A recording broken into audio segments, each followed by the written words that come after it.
ഉണ്ടായി.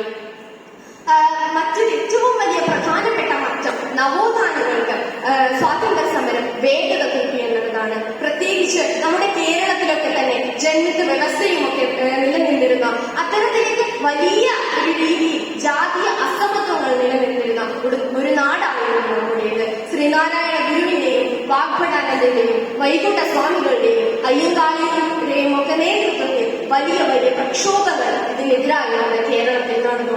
ഇന്ത്യയിലുടനീളം ഇത്തരത്തിലുള്ള സമര പ്രക്ഷോഭങ്ങൾ നടന്നു. എന്നാൽ ഇന്നത്തെ സമൂഹത്തിൽ ഇത്തരത്തിലേക്ക് നവോത്ഥാനത്തിലൂടെ ജാതീയമായിട്ടുള്ള ഈ വേർതിരിവുകളെ തുല്യരാക്കി താഴ്ന്നവരെന്നോ ഉയർന്നവരോ എന്നോ ഉള്ള സവർണനോ അവർണനോ എന്നുള്ള വേർതിരിവില്ലാത്ത ഒരു സമൂഹത്തിലേക്ക് നയിച്ച നമ്മുടെ സ്വാതന്ത്ര്യ സമരത്തിന്റെ ഭാഗമായിട്ടുള്ള ആ നവോത്ഥാനത്തിലേക്ക് ഇന്ന് ഒരു ശോഷണം സംഭവിച്ചിട്ടുണ്ടോ എന്ന് നമ്മൾ പരിശോധിക്കുന്ന ഘട്ടത്തിൽ ഇന്ന് ചില ഗൂഢസംഘടനകളുടെ വ്യക്തി താല്പര്യത്തിന് വേണ്ടി ഒരു ഹിന്ദുസ്ഥാൻ എന്നുള്ള തരത്തിലേക്ക് ജാതീയമായിട്ടുള്ള ഒരു ഏകാധിപത്യം സ്ഥാപിക്കുവാനുള്ള ചില ശ്രമങ്ങൾ നടക്കുന്നുണ്ട് എന്നത് നാം തിരിച്ചറിയേണ്ട ഒരു വസ്തുതയാണ്. പക്ഷേ അതോടൊപ്പം തന്നെ നാം ശ്രദ്ധിക്കേണ്ട ഒരു കാര്യം അതിനുവേണ്ടിയുള്ള ചെറുത്തുനിൽപ്പുകളും നമ്മുടെ ഇന്ത്യയിൽ നടക്കുന്നുണ്ട്.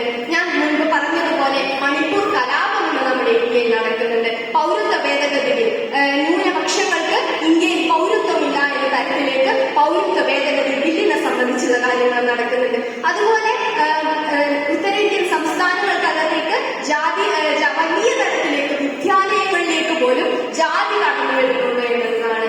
പക്ഷെ അതിനെല്ലാം തന്നെ ചെറുത്തുനിൽപ്പുകളും അതേസമയമുണ്ട്.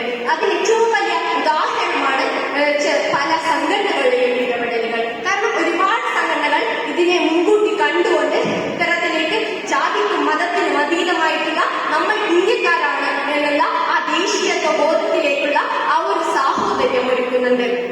അതിനാൽ തന്നെ അതിനുള്ള ചെറുപ്പുനിൽപ്പുകളും അതേസമയം ശക്തമായി നിലനിൽക്കുന്നുണ്ട് എന്നാണ് നമുക്ക് പറയേണ്ടത്.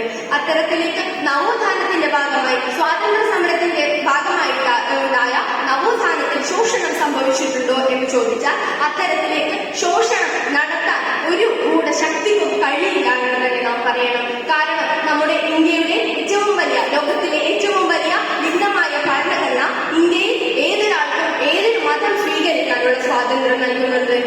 മതത്തിന്റെ കാര്യമോ ജാതിയുടെ കാര്യം മാത്രമല്ല, ഒരു വ്യക്തിയുടെ ഇഷ്ടത്തിനനുസരിച്ച് നമുക്ക് ജീവിക്കാം. അത്തരത്തിലേക്ക് നവോത്ഥാനം പകർന്നു തന്ന നമ്മുടെ സ്വാതന്ത്ര്യങ്ങളിലേക്ക് ഇടപെടാൻ ആർക്കും തന്നെ സാധിക്കുകയില്ല. ആർക്കും തന്നെ നാം അതിനുള്ള അവസരം നൽകുകയില്ല എന്ന് ഉറക്കെ പ്രഖ്യാപിച്ചുകൊണ്ട് നമ്മുടെ ഭാരതത്തിന്റെ ആ സ്വാതന്ത്ര്യ സമര പോരാളികളുടെ ത്യാഗത്തെ സ്മരിച്ചുകൊണ്ട് ഞാൻ എന്റെ വാക്കുകൾ ഇവിടെ ഉപസംഹരിക്കുന്നു. നന്ദി, നമസ്കാരം.